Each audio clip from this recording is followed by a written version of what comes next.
اعوذ باللہ من الشیطان الرجیم بسم اللہ الرحمن الرحیم انفروا خفافا وثقالا، نکلو خواہ ہلکے خواہ بوجھل۔ یہ ہلکے اور بوجھل کے دو پہلو ہو سکتے ہیں، یا تو داخلی طور پر بوجھل دل کے ساتھ نکلو یا آمادگی کے ساتھ نکلو، نکلنا پڑے گا۔ اب یہ نکلنا فرض عین ہے، یہ نفیر عام ہے۔ وہ بات گئی جب کہ صرف تحریض تھی، ترغیب تھی، وہ دور ختم ہوا۔ اب نکلنا پڑے گا، اس جنگ میں نفیر عام ہے، چاہے بوجھل دل کے ساتھ نکلو اور چاہے کھلے دل کے ساتھ اور آمادگی کے ساتھ نکلو۔ اور اس کے ایک معنی یہ بھی ہو سکتے ہیں، چاہے تمہارے پاس ساز و سامان کافی ہے تب بھی نکلو، کم ساز و سامان ہے تب بھی نکلو۔ تو خارجی طور پر بھی ہو سکتا ہے یہ بوجھل اور ہلکا، اور داخلی طور پر بھی۔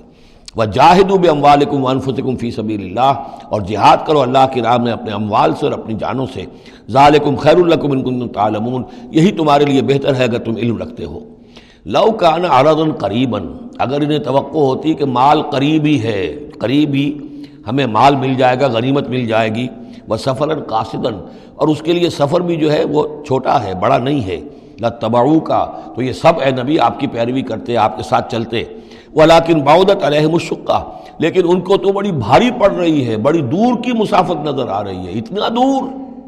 اور اس میں اعلان کر دیا تھا حضور نے، حالانکہ فتح مکہ کے موقع پر بھی حضور نے خفیہ رکھی تھی اپنی ساری سکیم، اور عام طور پر جنگوں میں یہ ہوتا ہے، اپنی پوری سکیم کا اعلان تو نہیں ہوتا، لیکن غزوہ تبوک میں آپ نے اعلان کیا تھا کہ ہم جا رہے ہیں، سلطنت روما سے ٹکراؤ ہے، تبوک تک ہمیں جانا ہے، کوئی چیز آپ نے راز نہیں رکھی، تاکہ جو شخص بھی ہے وہ سمجھ لے، اس کے لیے پوری تیاری کرے، داخلی بھی خارجی بھی، ساز و سامان کی بھی، اپنے حوصلے کو بھی دیکھ لے، لیکن یہ کہ بہرحال نکلنا فرض ہے۔ وَسَيَحْلِفُونَ بِاللَّهِ لَوِ اسْتَطَعْنَا لَخَرَجْنَا مَعَكُمْ، اور یہ عنقریب قسمیں کھائیں گے اللہ کی کہ اگر ہمارے اندر استطاعت ہوتی ہم ضرور نکلتے، اب مجبوری ہے، فلاں مجبوری ہے، فلاں مجبوری ہے۔ یہلکون انفسہم، یہ اپنے آپ کو ہلاک کر رہے ہیں، واللہ یعلم انہم لکاذبون، اور اللہ تعالیٰ کو معلوم ہے کہ یہ جھوٹ بول رہے ہیں۔ عفا اللہ عنک لما اذنت لہم، اے نبی آپ کو اللہ معاف فرمائے، یا اللہ نے آپ کو معاف کر دیا، آپ نے انہیں کیوں اجازت دے دی؟ یعنی کوئی منافق آیا، کوئی اور آیا، حضور یہ مجبوری ہے، بیوی بیمار ہے، کوئی دیکھ بھال کرنے والا نہیں ہے، تو مجھے اجازت دے دی، اچھا بھائی جاؤ۔ حضور کی طبیعت میں بھی نرمی تھی اور آپ نے اجازت دے دی۔ اب جب اجازت مل گئی، اس نے کہا میں نے تو اجازت لے لی ہے، وہ کور بن گیا، اس کے نفاق کا پردہ چاک نہیں ہوا۔ حالانکہ حضور اجازت نہ دیتے تب بھی اس نے نہیں جانا تھا، لیکن نہیں جانا تھا تو معلوم تو ہو جاتا کہ اس نے رسول کی بات کا جو ہے وہ معصیت کی ہے، نافرمانی کی ہے، اس کے نفاق کا پردہ جو ہے وہ پڑا رہ گیا، وہ پردہ اٹھ جاتا۔ عفا اللہ عنک، اللہ کو معاف کرے، یا اللہ نے آپ کو معاف کر دیا، لما اذنت لہم، کیوں آپ نے ان کو اجازت دے دی؟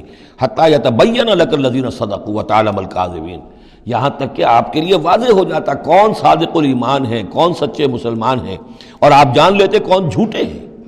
اس لیے کہ انہوں نے پھر بھی نہیں جانا تھا، آپ اجازت نہ دیتے تب بھی رہ جانا تھا، اور اس سے یہ ہے کہ ان کے نفاق کا پردہ جو ہے وہ فاش ہو جاتا۔ لا یستأذنک الذین یؤمنون باللہ والیوم الآخر، وہ لوگ جو اللہ اور یوم آخر پر ایمان رکھتے ہیں وہ آپ سے اجازت کے طالب ہو ہی نہیں سکتے۔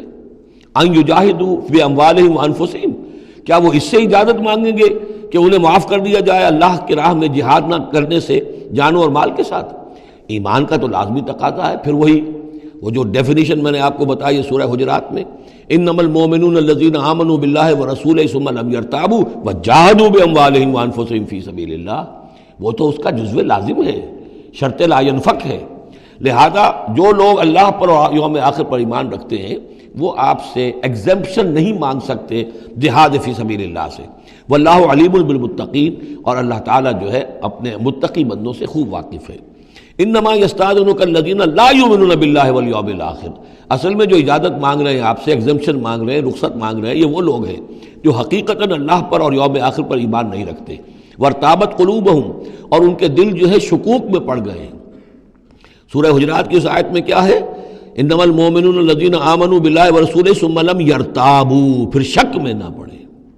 یہاں فرمایا وارتابت قلوبہم، ان کے دلوں کے اندر شکوک کے ڈیرے ہیں۔ فَهُمْ فِي رَيْبِهِمْ يَتَرَدَّدُونَ، اور وہ اپنے اسی شک و شبے کے اندر بھٹک رہے ہیں۔ تردد بھی یہی ہوتا ہے، تذبذب، تردد، چلوں نہ چلوں، یہ جو متردد ہو جاتا ہے آدمی، کبھی چاہتا ہے چلنا چاہیے بھائی، ورنہ تو یہ کہ اب جو ہے بالکل پردہ فاش ہو جائے گا اور میں منافق قرار دے دیا جاؤں گا، اس کے بعد پھر یہ کہ پھر نہیں، کوئی نہ کوئی جھوٹی بہانہ بناؤ، قسم کھا لو۔ وَلَوْ أَرَادُوا الْخُرُوجَ لَأَعَدُّوا لَهُ عُدَّةً، اور اگر انہوں نے نکلنے کا ارادہ کیا ہوتا تو اس کے لیے ساز و سامان فراہم کرتے، جیسے کہ کیا جاتا ہے، آدمی سفر کے لیے تیاری کرتا ہے، انہوں نے تیاری نہیں کی۔ وَلَٰكِن كَرِهَ اللَّهُ انبعاثَهُم، تو اللہ تعالیٰ ہی نے ان کا نکلنا پسند نہیں فرمایا۔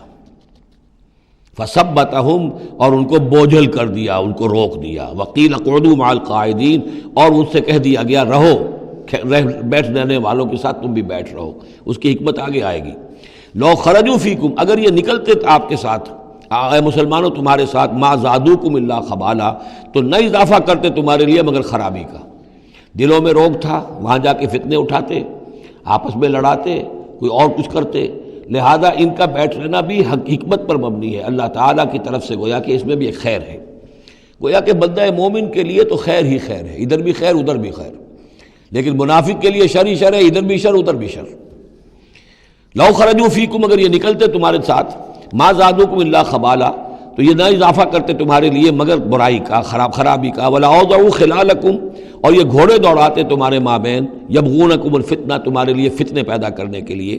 وفیکم سماعون لہم، اور تمہارے اندر ان کے بعض جاسوس بھی ہیں، یا تمہارے اندر بعض لوگ ہیں جو ان کی باتیں بڑی توجہ سے سنتے ہیں۔ یہ دونوں ترجمے ہوں گے۔ واللہ علیم بالظالمین، اور اللہ تعالیٰ ظالموں سے خوب واقف ہے۔ یعنی تمہارے اندر ہے مسلمانوں بعض نیک دل، وہ منافق نہیں ہیں، نیک دل سادہ رو مسلمان ہیں جو ان سے حسن ظن رکھتے ہیں، ان سے کوئی تعلق رکھتے ہیں، دوستی رکھتے ہیں، ان کی بات توجہ سے سنتے ہیں۔ تو اگر یہ ہوتے تمہارے لشکر میں ساتھ اور یہ کوئی فتنہ اٹھاتے تو وہ جو صالح، جو سادہ لو مسلمان تھے، وہ ان کی بات سن کر کسی فتنے میں مبتلا ہو سکتے تھے۔ اور ایک ترجمہ وہ ہے کہ ان میں جاسوس موجود ہیں۔ لقد ابتغوا الفتنة من قبل، یہ اس سے پہلے بھی فتنے اٹھاتے رہے ہیں۔ وقلبوا لك الامور، یہی لفظ فتنہ آیا اس حدیث میں جو میں سنا چکا ہوں آپ کو۔ علماء سوء کا کردار کیا ہو جاتا ہے؟ علماءہم شر الناس تحت عدیم السماء، من عندہم تخرج الفتنۃ وفیہم تعود۔ جھگڑے، لڑائیاں، فتوے، اور ایک دوسرے کی وہ تفرقہ جو ہے اور اس کے اندر شدت ہے، یہ کام ہے۔ لقد ابتغوا الفتنة من قبل، یہ فتنے اٹھاتے رہے پہلے بھی۔ وقلبوا لك الامور، اور اپنی امکانی حد تک اے نبی آپ کے لیے معاملات کو تلپٹ کرنے کی کوشش کرتے رہے، بدلتے رہے۔ حتی جاء الحق، یہاں تک کہ حق آ گیا جزیرہ نماء عرب میں، تو فیصلہ ہو گیا، اللہ کے دین کا غلبہ ہو گیا۔ وظہر امر اللہ، اللہ کا امر ظاہر ہو گیا، غالب ہو گیا۔ وہم کارہون، جبکہ انہیں یہ پسند نہیں تھا، یہ تو ابھی چاہتے تھے کہ دین کا غلبہ اس طرح سے نہ ہو۔ ومنہم من یقول اذن لی ولا تفتنی، ان میں سے وہ بھی ہے جو کہتا ہے کہ حضور مجھے اجازت دے دیجئے اور مجھے فتنے میں نہ ڈالیے۔ یہ ایک بہت ہی مردود شخص تھا، جد ابن قیس لعنت اللہ علیہ، یہ منافقین میں سے تھا۔ یہ آیا اور اس نے بڑا استہزاء کا انداز اختیار کیا حضور کے ساتھ، حضور مجھے تو آپ اجازت دے دیجئے۔ کیوں بھائی، کیا معاملہ ہے، کیا مجبوری ہے؟ حضور میں ذرا حسن پرست قسم کا انسان ہوں، اور وہ شام کی طرف آپ جا رہے ہیں، شامی عورتیں بہت خوبصورت ہوتی ہیں، تو میں تو اپنے اوپر قابو نہیں رکھ سکوں گا، میں فتنے میں مبتلا ہو جاؤں گا، تو آپ مجھے فتنے سے بچا لیں۔ وَمِنْهُمْ مَنْ يَقُولُ اذن لِّي وَلَا تَفْتِنِّي، اور ان میں سے وہ بھی ہے جو کہتا ہے کہ مجھے تو اجازت دے دیجئے، ایکسیپٹ کر دیجئے، اور مجھے فتنے میں نہ ڈالیے، میں آپ کے ساتھ جاؤں گا تو فتنے میں پڑ جاؤں گا۔ أَلَا فِي الْفِتْنَةِ سَقَطُوا، آگاہ ہو جاؤ، فتنے میں تو پڑ چکے، اور فتنہ کون سا ہوگا؟ جو بدبخت اس قسم کا معاملہ کر رہا ہے، بدترین فتنے کا شکار تو ہو چکا۔ وَإِنَّ جَهَنَّمَ لَمُحِيطَةٌ بِالْكَافِرِينَ، اور یقیناً جہنم جو ہے ان کافروں کا احاطہ کیے ہوئے ہے۔